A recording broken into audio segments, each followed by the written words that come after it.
Bismillahirrahmanirrahim. Assalamualaikum warahmatullahi wabarakatuh.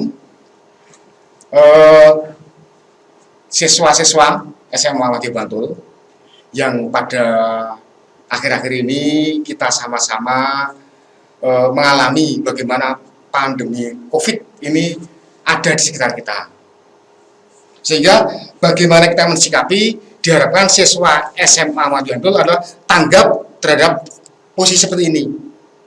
Maka tetap semangat, jaga kesehatan, dan terus berdoa. Ini konsep yang harus kita tekankan pada siswa semuanya. Nah, pada kali ini pelajaran sesuai dengan jadwal adalah fisika. Mungkin kalian baru pertama kali ini ketemu dengan saya di ruang kelas, karena baru naik kelas kemarin yang sudah dengan berbagai pertimbangan akhirnya Anda bisa naik ke kelas 12. Sehingga kali ini untuk bab pertama tentang fisika sesuai dengan jadwal, yaitu listrik dinamis.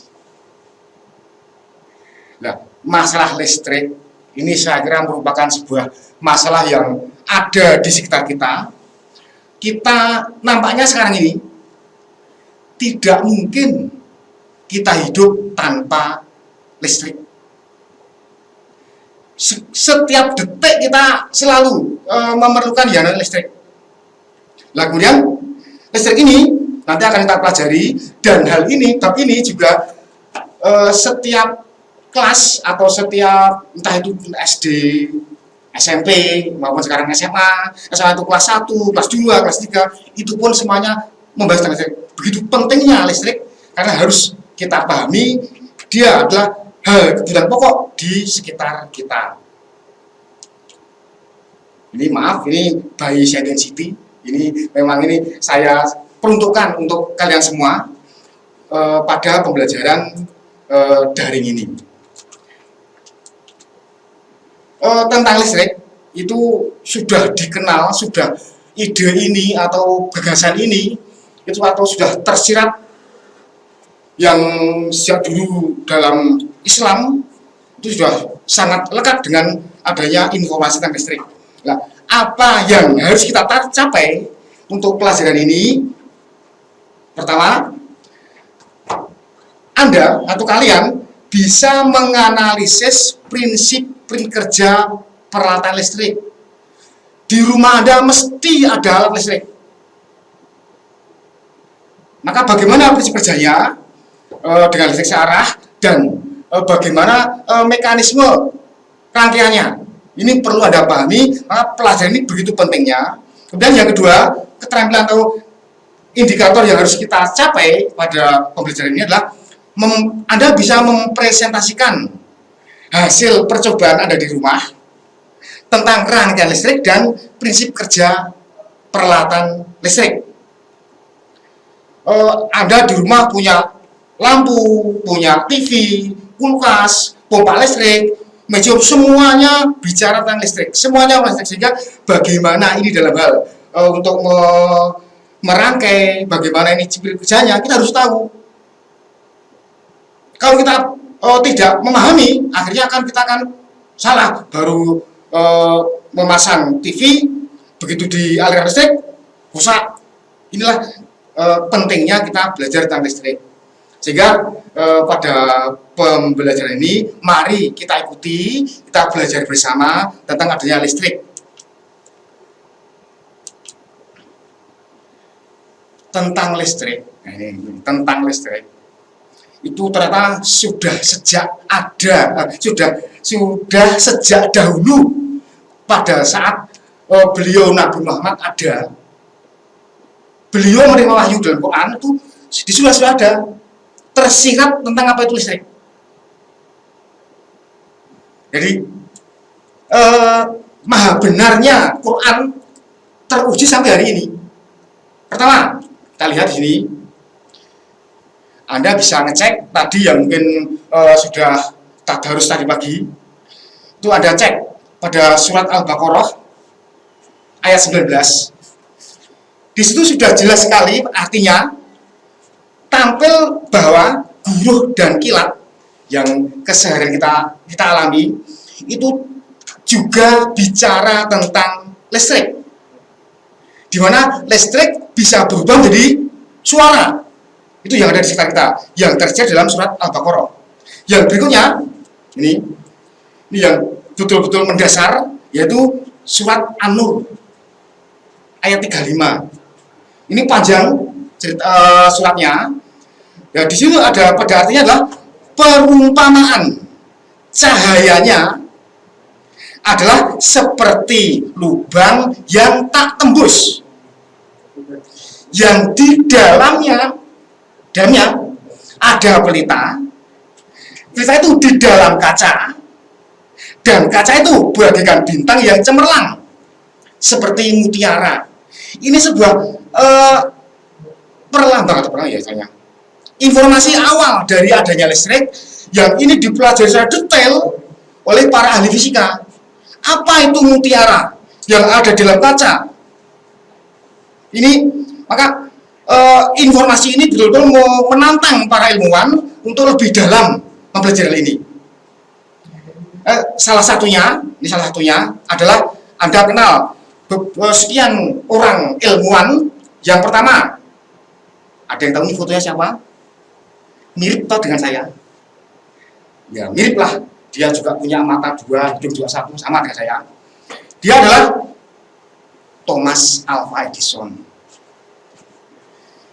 Beliau hidup tahun 1847 sampai 1931. Quran diturunkan pada saat beliau nabi adalah tahun 571. Rentangan waktu yang sangat lama baru bisa diterjemahkan apa makna dari surat An-Nur tentang cahaya yang ada dalam kaca, mutiara yang ada dalam kaca, oleh beliau Thomas Alva Edison, yaitu yang sekarang populer, beliaulah penemu lampu. Nah, di sini ahli yang lain adalah, ada yang tahu ini? Dia adalah Simon Ohm. Sebagai dasar utama untuk kita belajar listrik, kita harus kenal bagaimana si Ohm menyampaikan teorinya tentang listrik. Dan masih banyak ahli yang lain yang bicara tentang listrik, diantara Faraday, dan itu banyak sekali. Saya nggak mungkin untuk menyampaikan ini semuanya, karena pelajaran ini bukan ke sejarahnya, tapi ke ilmunya. Oke, sekarang coba satu persatu saya pelajari. Nah, kalau kita belajar tentang listrik, nih ya, pada saat ini di tahun 2021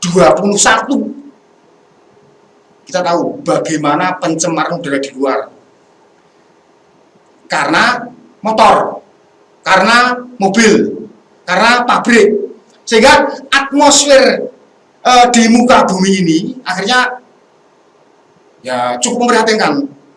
Maka dengan adanya penemuan atau gagasan tentang munculnya mobil listrik, nah ini besok kalau dapat BLT saya mau beli ini nih untuk beli mobil listrik ini. Ini sekarang sudah muncul. Inilah solusi bagaimana tentang pencemaran udara yang sampai hari ini masih menjadi momok, dan dijawab dengan adanya mobil listrik, sehingga nanti diharapkan nanti kendaraan ini tanpa mengeluarkan karbon monoksida sebagai polutan utama atmosfer bumi ini. Maka sekarang saya katakan, kita sangat penting mempelajari tentang adanya listrik. Dari zaman Nabi sampai zaman milenium sekarang ini, listrik betul-betul kita butuhkan. Kita nggak bisa hidup tanpa listrik.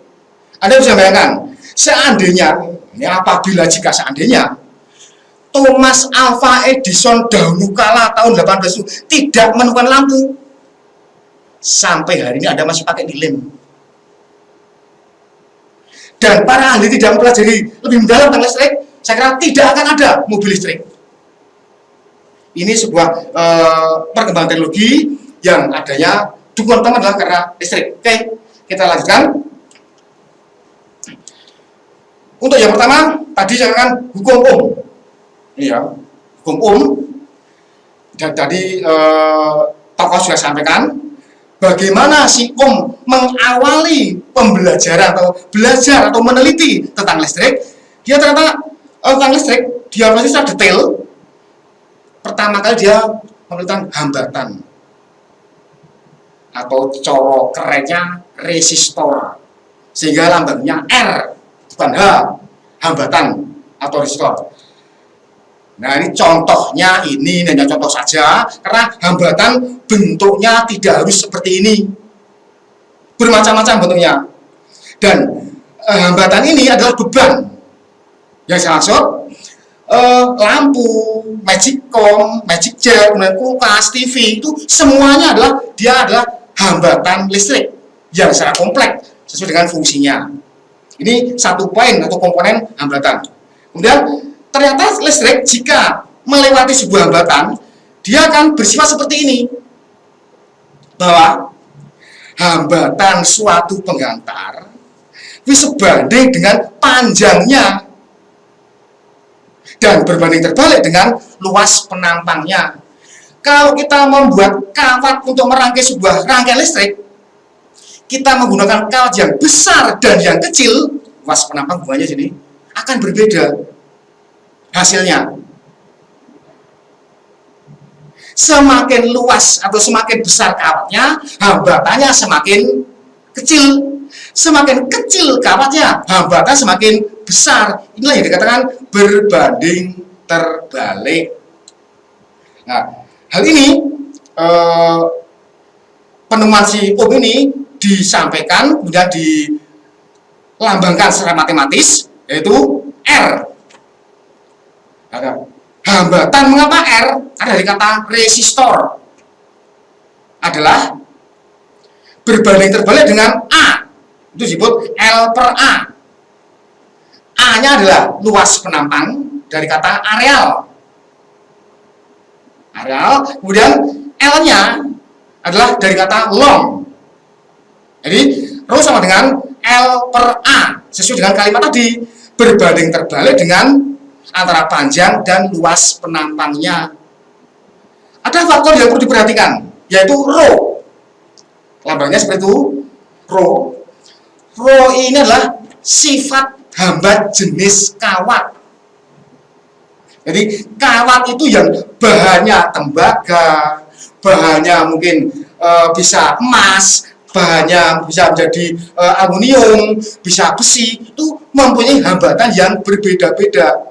Ini dilambangkan dengan rho, yaitu hambat jenis kawat.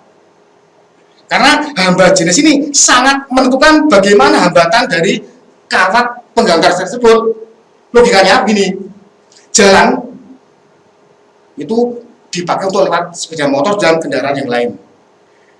Bagaimana sifat jalan itu berbeda-beda walaupun luasnya sama. Misalnya lebarnya jalan adalah 10 meter. Itu jalan itu halus, nanti akan hambatannya kecil. Jalan itu banyak lubangnya, sifatnya hambatannya besar. Jalan itu berkelok-kelok, hambatannya besar. Jadi walaupun kecil, tapi dia tuh halus, lurus, maka hambatannya kecil. Ini logika dari keseharian ada di sekitar kita. Sehingga hambat jenis dilambangkan dengan rho.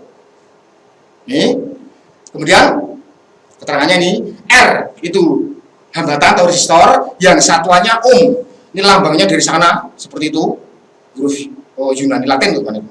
Dan rho itu adalah ohmmeter. Dan L dari kata long adalah panjang penghantar, meter. Dan A-nya dari kata areal adalah luas penampang. Rumus ini saya kira hanya perwujudan atau perlambang dari apa yang ditemukan oleh si yaitu berupa kalimat hambatan suatu penghantar sebanding dengan panjang penghantar dan berbanding terbalik dengan luas penampangnya. Ada pertanyaan, silakan nanti lewat WA. Sekarang kita coba bagaimana penerapan dari persamaan ini. Nih, contoh soalnya. Soal nih, sebuah kawat tembaga yang memiliki panjang 2 km, nah ini, dan luas, maaf itu salah ketik, luas penampang 0,4 cm persegi. Jika diketahui jenis hambatan tersebut yaitu 2,82 kali 10⁻⁻⁴ min 11 ohm meter, berapa R-nya, berapa hambatannya? Nih, coba dari contoh soal ini kita bahas bagaimana kita mencari hambatan sebuah penggantar yang panjangnya 2 km, kemudian luas penampangnya 0,4 cm persegi, kemudian hambat jenisnya dari aluminium itu adalah 2,82 kali 10⁻⁻11. Nah, ini maka untuk menghadapi soal fisika, pertama kali diket, yaitu dari singkatan diketahui. Dari soal, sebuah kawat memiliki panjang 2 km. Panjang tadi apa labangnya? L. 2 km. Itu. Kemudian luas penampang areal dari kata A, yaitu berapa? 0,4 cm. Kemudian aluminium, hambat jenis aluminium dengan lambang Rho, yaitu 2,82 kali 10⁻⁻11 ohm meter. Ini diketahui dari soal. Untuk menghadapi soal fisika harus bisa ini diketahui. Karena apa? Diketahui ini berarti kita memahami soal. Nah, setelah diketahui yang ditanyakan, saya tulis, tentukan besar hambatan listrik. Hambatan adalah R. R berapa? Nah, setelah ini baru kita apa ini? Bacanya GWB. Jawab. Dari si Om menyampaikan, rumusnya bagaimana di RMS. RMS. R sama dengan Rho L per A. Tadi dari Om seperti itu. Tinggal kita masukkan. Coba dimasukkan dari harga-harga yang telah diketahui itu, kemudian dimasukkan dalam persamaan atau yang dimulai tentang hambatan dari. Karena sebelum Anda masukkan angka-angka yang ada di kelas 1 dahulu kala, ada pelajaran yang namanya besaran dan satuan. Ini kita lihat, nih, yang L satuannya kilometer, yang A satuannya sentimeter persegi. Yang A-nya ini. Kemudian ohmnya satuannya meter. Ada 3 macam satuan yang harus kita samakan dulu. Jadi jangan harus hanya dimasukkan, disamakan dulu. Nah, ini kita samakan ke dalam meter. Ini ada berapa meter? 2000 meter. Ini ada berapa meter persegi? Ini ada berapa meter persegi? Jadi 0, karena ini persegi 0,004 meter persegi. Yang ini ada sudah benar. Jadi ini tetap sama. Ini sama. Dan ini bisa ditulis 2 kali 10⁻³ 3. Yang ini 4 kali 10⁻⁻³ meter.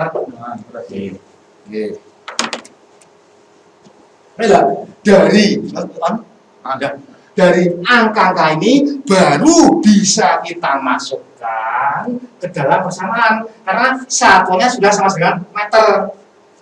Kan nih, jadi ini ya, satu di sini R sama dengan Rho. Rho-nya adalah ini sudah meter, tinggal masukkan 2,82 kali 10⁻⁻11 ohm meter.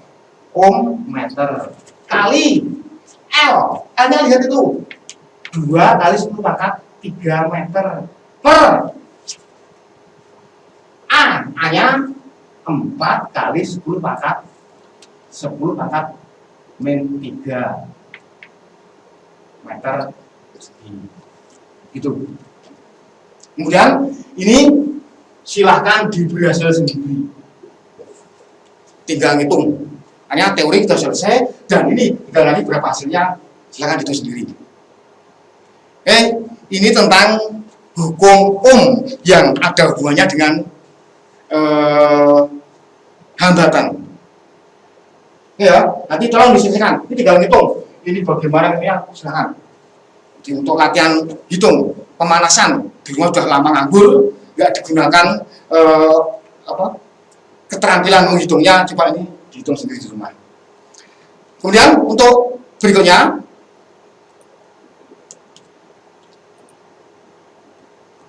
nah hambatan ini itu juga walaupun kita menggunakan aluminium, walaupun kita menggunakan tembaga, tapi sama-sama tembaga, sama-sama bahannya aluminium akan terpengaruh adanya suhu. Anda punya perangkat listrik, tapi dalam keadaan suhunya tinggi, maka bagaimana sifat hambatannya? Ini merupakan awal mula dari penelitian para ahli, dan ternyata ahli itu menemukan persamaan seperti ini. Sifat dari suatu bahan jika kena suhu, semakin tinggi suhunya dari persamaan ini, bisa lihat delta T itu berbanding lurus, semakin tinggi suhunya, semakin besar hambatannya. Rho T atau hambat jenis suatu benda pada suhu tertentu, Rho mula-mula kali 1 plus alfa delta T, di mana alfa merupakan pengaruh suhu terhadap bahan tersebut. Kemudian, karena ini ada pengaruhnya, sehingga jelas akan berdampak bagaimana besar hambatannya. Sehingga besar hambatan yang kita pakai itu akan berbeda jika suhunya berbeda. Perubahan suhu sangat menentukan. Delta T sangat menentukan. Semakin besar kenaikan suhunya, hambatannya semakin besar. Ini awal mula dari Thomas Alva Edison. Saya ulang, Thomas Alva Edison pertama kali punya ide cemerlang, brilian, itu dari persamaan ini. R sama dengan R0 dalam kurung 1 plus alfa delta T. Ini yang membawa mendunianya dari si Thomas Alva Edison tadi. Karena apa? Jika delta T-nya atau ini hambatnya diperbesar, caranya gimana? Caranya biar hambatan besar, kawatnya diperkecil. Oh, ini ide dari si Edison. Kalau kawatnya diperkecil, maka hambatan besar. Nah, hambatan besar, suhunya akan naik. Nah, begitu. Kalau suhunya naik, kawatnya kecil, itu aja masih digulung. Jadi sudah kecil masih digulung begini. Ini sudah besar hambatannya, suhunya naik, di sini semakin naik suhunya. Nah, setelah semakin naik ini fotonya akan nyala menjadi pijar sesuai dengan An-Nur ayat 35 tadi. Thomas Alva Edison hanya dari persamaan ini. Inilah fisika. Bagaimana kita bisa menerjemahkan fenomena alam ini membawa dampak kehidupan lebih baik karena kita belajar tentang alam. Ini penemuan dari tadi yang saya katakan Thomas Alva Edison dari persamaan ini. Hanya dia mempelajari apa? Hambatan. Oke, berikutnya. Nah, sekarang bagaimana arus listrik, hambatan, dan tegangan ini saling berinteraksi? Pengaruhnya bagaimana? Kita lihat. Pertama kali ini si yang mempelajari hal ini, bahwa kuat arus listrik yang melewati sebuah pengantar itu berbanding lurus dengan beda potensialnya di kedua ujung tegangan. Ini penerapannya juga cukup panjang ini. Secara matematik ini, jadi ini kuat arus dengan beda potensial itu berbanding lurus, dan nanti akan berbanding terbalik dengan hambatannya. Jadi V per I adalah konstan. Konstan ini adalah merupakan R, hambatan yang sudah kita bahas tadi. Kemudian dari ini bisa tulis V per I sama dengan R atau V sama dengan I kali R. Ini sudah banyak dikenal di lingkungan sekolah, baik SD, SMP maupun SMA. Ini kalau digambar grafik adalah dengan grafik yang linier, hubungan antara V dan I. Ini bisa dibuktikan bagaimana mengukur tegangan, bagaimana kita beri hambatan, ternyata arusnya adalah demikian. Nanti kita coba nih, atau mungkin pada kesempatan ini Anda bisa mencoba di rumah sendiri. Apakah betul apa yang ditemukan oleh si Om ini? Bagaimana kalau V-nya dibesarkan, I-nya bagaimana, R-nya bagaimana? Nanti bisa kita praktekkan. Nah, untuk mempraktekkan kita perlu yang namanya ini kita dari rangkaian di rumah-rumah, kan? Di rumah-rumah rangkaian hambatan banyak. Jadi ini ada R1, 2, 3 ini rangkaian seri, dan juga mungkin ada juga rangkaian paralel dengan hambatan penggantinya seperti yang sudah di SD dulu, seperti itu. Ini saya ungkap kembali. Kemudian yang rangkaian paralel juga ada. Dengan apa ciri khas paralel? Terjadi percabangan. Terjadi percabangan. Tiap hambatan bertemu pada satu titik cabang. Ini bedanya seri dan paralel. Ini untuk paralel adalah diseperkan. Ini sampai ini nggak usah bahasa secara detail ya, saya ingat kembali. Nah, kemudian kalau kita akan meneliti, mengukur, mempraktekkan bagaimana kebenaran dari si penemuan Om tadi, kita perlu alat ukur V, alat ukur I, dan alat ukur R. Sehingga ini merupakan tujuan awal dari pembacaan ini adalah kita bisa membaca alat ukur. Pertama yang namanya ampermeter. Pernah lihat ampermeter? Untuk apa? Bentuk ampermeter itu bermacam-macam tergantung pabriknya. Nggak harus seperti ini. Ada yang lain bentuknya. Kemudian, nah, ampermeter ini cara merangkainya. Nanti tolong nih, bagaimana merangkainya harus diperhatikan gambar itu. Dia akan dipasang seri sebagai alat ukur arus listrik. Seperti gambar. Ya, untuk pertama. Nanti kita cari I-nya. Ampermeter mengukur arus I, seperti yang di Om tadi. Kemudian yang kedua adalah voltmeter. Ini contohnya, bentuknya tergantung pabriknya, hanya punya gambar contoh seperti ini. Kemudian cara merangkainya, voltmeter ini dipasang secara paralel. Jadi beda dengan yang ampermeter tadi, dengan lambang V.